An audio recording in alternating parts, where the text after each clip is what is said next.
When I dare to be powerful, to use my strength in the service of my vision, then it becomes less and less important whether I am afraid. This is the quotation that's on my syllabus, as you can see. What I'm doing right now is I am making a screen recording of my actual course to talk with you about how I approach public speaking online. And so this quotation is really important for me for a couple of reasons. First, because it helps my students understand that in terms of public speaking, when we find something that's really important to us, we can kind of manage that fear a little bit better about public speaking because we have something important to say. The other reason I like this quotation is I think it speaks well to people maybe thinking about teaching online for the first time, because it can be a little scary to figure out how to do this, particularly with communication and public speaking. How do we make this online environment similar or as rich as our face-to-face classes? My name is Kristen McIntyre. I'm an associate professor here in the Department of Speech Communication at the University of Arkansas at Little Rock. I started teaching online in 2006 as a doctoral student, and I was teaching public speaking then, and now I am also teaching public speaking here. I've taught public speaking for about 16 years at the college level, so it's something I really enjoy. It's something I like to think about a lot, and I'm excited to share with you how I approach public speaking in an online environment. I have two administrative positions. I direct Speech 1300, which is Introduction to Communication, and that's our basic communication course. We do offer that online as well as face-to-face. I also direct our Communication Skills Center, which is a free campus resource for students. We help them develop all stages of their presentations. We also do communication workshops on campus. We are now navigating into offering our services online. We're just piloting that now, so that's something very exciting that we're trying to figure out. What I really want to focus on today, though, is to talk with you about my Speech 3320 Advanced Public Speaking class. This is what we're experiencing right now in my Blackboard shell. And to do that, I'm first going to talk about the mode of the course, then I'll talk about the curriculum, and finally I'll talk about some challenges and successes that I've had in working in this particular environment. So the first thing to talk about is the mode of the course, and that's exciting because this is the first time that I am doing this particular mode. So to give you some context, I've done traditional face-to-face in the classroom, and I've done online only, and they've been separate sections. They were not together. But this semester, I have my face-to-face students and my online students all in the same Blackboard shell, which is what you can see here. So that's exciting. I really wanted to try this because I was noticing some deficiencies in my online students that I thought might be remedied if they were able to work with face-to-face students as well in their coursework. So that's what I'm trying here. The way that this works is you can see over here is the taskbar basically for navigating the course, and my students then have access to the syllabus, which is this lovely document. They've got the course calendar. I have a course manual that helps supplement the text, but the learning is happening over here in the units, and so students click on the unit. Whether they're face-to-face or online, they're all doing the same curriculum via an online delivery system, and it gives you the overview, the videos, but I've created weekly folders for each unit, and the folders correspond with the course calendar. So all they have to do is find the unit that we're in, the week that we're on, and you can see they have a full view of what's going to happen during the week so they can help manage their time. They click on the folder and it takes them to their learning modules. So they click on Monday if it's that Monday, and you can see over here at the table of contents that they just work through the course material for each day. This is an example of me giving a speech about an assignment. Yay! So that's how this works. They go in and they do the modules, and it's great. And so that's what's unique about this. So my face-to-face students meet Monday, Wednesday, Friday for 50 minutes, and my online students are welcome to attend. So sometimes I'll have an online student pop in because they really want to hear a discussion on a particular topic. So it's nice. We have some visitors coming and going, which is always keeping the class interesting. But if my face-to-face students have to be absent, they can also then keep up because all the curriculum's online. So that's the mode that I use. I'm working with face-to-face students, online students, in the same Blackboard shell, doing the same curriculum. And so far, it's working really well. So we've got mode covered. Now I want to move on and talk about curriculum because that's fun. So something to know about my curriculum is that I have pretty straightforward outcomes. So my first outcome is that I need students to be able to answer the course big questions. And those questions are: what makes a persuasive speech effective? What are the ethical implications of the speeches we make? And what role does public speaking play in creating better social worlds? So these questions tie really well to the pedagogical approach I use, which is service learning. So the whole course is grounded in service learning and thinking about how, as public speakers, our act of speaking publicly about the things that we care about helps to make us more engaged citizens and hopefully inspires us to be more socially responsible. So that's the first learning outcome. The second learning outcome is that I want my students to be able to deliver public presentations that are organized using macro structure. So we talk about a 5-part introduction, we talk about clear main points, transitions that look back and then look forward, as well as those conclusions that usually have a 3-part if it's informative or 4-part if it's persuasive. So my students have to be able to show me by the end of the semester that they can do that. The next outcome I have is that students should be able to deliver public presentations that assert claims supported by credible evidence. So I ask them to reflect on why they choose the sources that they do to support the claims that they're making and what makes those sources credible as opposed to other research that they might have found. The next outcome they have is that they should use appropriate self-disclosure, stories, examples, and translation of statistics to engage an audience throughout a public presentation.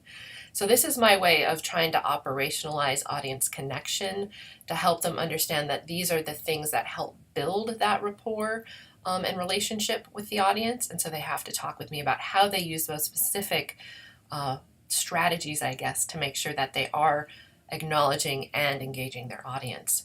The final thing that they have to do is they evaluate themselves through a written formal self-assessment to meet those outcomes. So that goes into my curriculum piece in terms of how do I actually meet these outcomes in my class. So one of the things that I do, as I mentioned, is service learning. And so the service requirement is meant to help give them a foundation for the work that they will do in my class. My students choose a social issue that they care about or are passionate about, and they find a local organization to serve with that works with that issue in some way, shape, or form. I approve the organization to make sure it's a good fit for the class, and then my students are required to do a minimum of 8 hours of service with this organization, and that service is broken up into 4 2-hour visits. Each visit has a very structured reflective component, which I'll show you over here, that I ask them to complete to help them process those service hours to make sure that they're thinking about them in ways that will help them build their speeches. So each reflection has a different set of questions that gets them thinking about course big questions, ties back to the textbook, as well as thinking about their responsibility as citizens. So they do this they find their social issue, they're thinking about that, and then they use that to build their speeches. And those speeches start with a speech of fact. So all the speeches, for the most part, are persuasive, the big ones. And the speech of fact has them assert that a problem exists related to their social issue. They then take that problem and they build a speech of policy. And in the speech of policy, they refine the problem, but then advocate for a solution that the audience needs to participate in. And then they explain how our participating in that solution is going to make a difference related to the problem that they talked about. They give this speech, my face-to-face students give this speech on campus, and I invite the entire campus as well as their service site supervisors. What's different for my online students when they're giving their speeches is they need to find an audience of 10 people minimum who are 16 years old or older, and they have to gather them in a place where they are able to project their PowerPoint, and they have to record their audience before and after. So they need a seamless recording of their speech, panning the audience, giving the presentation, facilitating their Q&A, and then panning the audience again so I can verify that they had an authentic face-to-face public speaking moment. And that is one thing that is very specific about my class, is that while they do some impromptu situations with web cameras, like I'm doing now, I wanted to make sure that they also had those moments where they had to speak in front of people that they could respond to and adapt to. So that's our way of doing that in my program. So those are the two big speeches, speech of fact, speech of policy. They also do a special occasion speech, impromptus along the way. And those are the speaking pieces of my curriculum that help them process their service, their social work, doing all of that. The other piece I have is an analysis piece where they have to analyze a peer's speech, pulling on all of the knowledge that they have to date based on the readings and course applications to analyze the moves that speaker made based on structure, content, and delivery. The final piece of my curriculum is self-assessment, and that is foundational to what I do because I do not have points or traditional grades throughout the semester. The only time we talk about grades in my class is when we do a midterm argument and a final argument. So all of the process work is pass or revise, complete or incomplete. So I push students to make sure that they are demonstrating understanding and competency. So it's very loosely competency-based education. But that self-assessment becomes really important because I look for how well students are starting to able to see the things that effective speakers do in their own work so that they don't rely on me to tell them those things. So they practice through assessing their own speeches, providing feedback to their peers, which then they turn that same kind of feedback on themselves.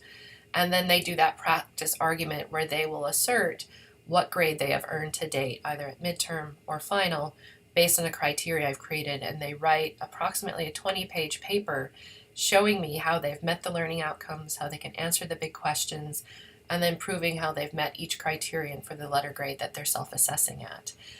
And that is, I think, probably the most powerful things I've been able to do both in class and online is to make sure that students are taking responsibility for their learning choices and that I become a guide and a coach to helping them reach where they want to be by the end of the semester. And so that's my curriculum. It's grounded in that service learning pedagogy. They're speaking, they're working, they're self-assessing, and then they argue for their grade, having to show me that they can meet those outcomes. So now that you understand my curriculum, I will go in and talk about some of the issues I have encountered in terms of challenges, but also what I would consider successes of this format.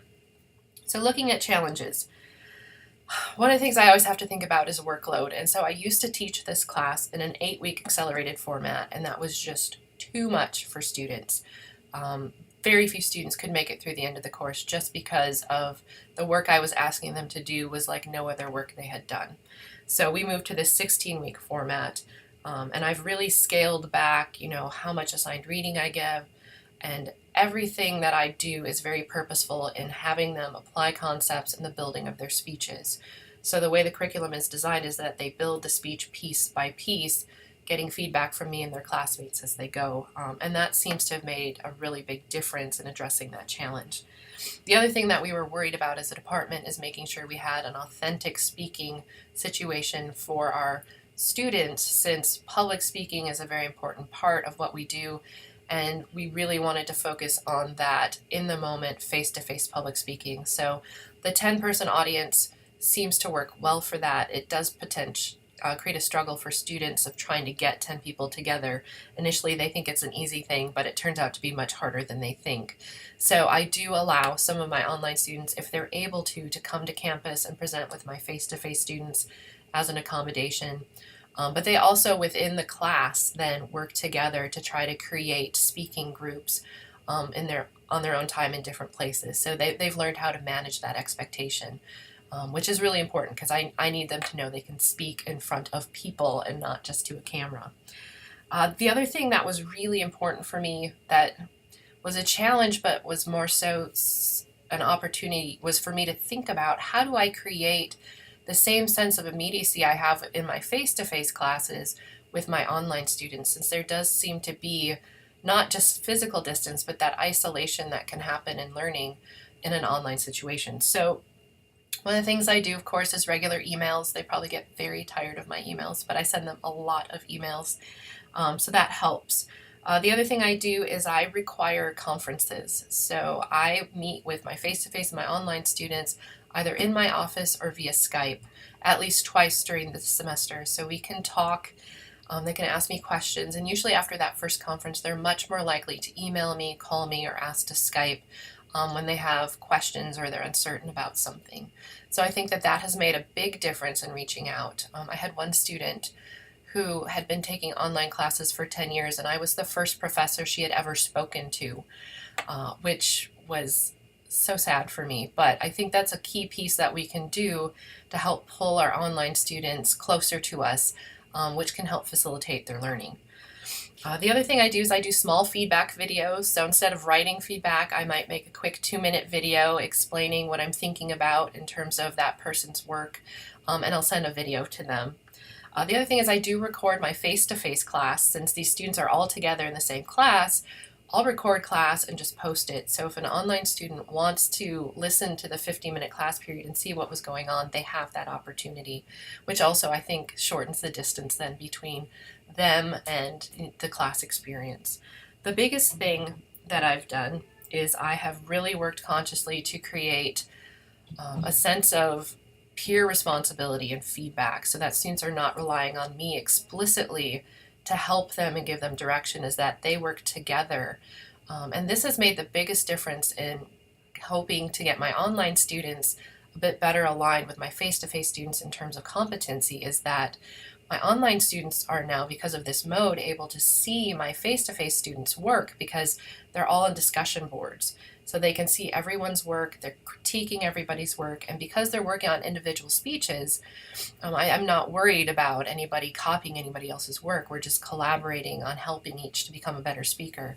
And that has made a world of difference because my face-to-face students are also then critiquing my online students, and they're saying things like, well, we talked about this in class, so you might want to think about this. So it really creates a beautiful relationship between students, which again reduces that isolation. And it helps to decenter me because I'm not the primary expert anymore.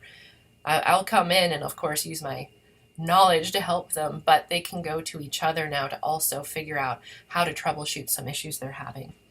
So those are the specific things I do, but the goofy things that I do to help them get to know me is I have an instructor information page, which, is just there. And so both my face-to-face students and my online students can look at this. It tells them how to get a hold of me. It has a picture of my family because I think them knowing me personally is really important because the work we do is really personal in a public speaking class. But I just tell them some things about me that they may not know that are a little bit goofy, so that they understand that I'm just a person, and I'm a person who wants to help them become better public speakers. So that's what I've done in terms of challenges. And with regard to successes, I think what I found the most encouraging thing is that, I found out that service learning works in an online environment, which for me is really important. That's my passion, is to help get students thinking about how what they're learning can improve their communities. And so it can work in an online environment, and it can be incredibly powerful because often my online students go and present to communities who are struggling, and so they have a direct impact that sometimes my face-to-face students don't always have. So I'm trying to figure out how to work that into the face-to-face situation as well. The other thing I think is that an online course, if it's designed well, fosters learning for all students. So that's why I like having my face-to-face students with my online students, is that I've designed my curriculum to be very transparent, hopefully accessible, and easy to work through. And that just helps everybody, I think, learn better. So my teaching online has directly influenced how I structure my face-to-face classes as well, which I think is beneficial. And of course, the most important thing that I've learned that I think is a success is that public speaking can be taught online in a meaningful, authentic, and purposeful way. That really does help students wrestle with their nervousness about public speaking, but also the process of putting a speech together and then adapting it with a live audience. It can be done online. It just requires some careful thinking and structuring to make sure that those pieces are there, and then creating that environment where students feel that they are part of something and have resources and support to go and make those really powerful speeches. So my goal today was to talk with you about Speech 3320 Advanced Public Speaking, which I teach in a face-to-face online combined mode. So to do that, I did talk about specifically about how that mode works, what my curriculum looks like in this class, and some challenges and successes that I've encountered and tried to work through in doing this kind of work online. So if you go back to my quotation, if you think about when I dare to be powerful, to use my strength in the service of my vision, then it becomes less and less important whether I am afraid. Not only is that the goal for my course, but I think that can also then be a goal for those of us who are venturing into online education, because it is a really powerful way to help get learning out to students who may not have the means to actually get to our physical campuses. And I think that that is really worth struggling through to figure out how to do it in a great way. Thanks for letting me share.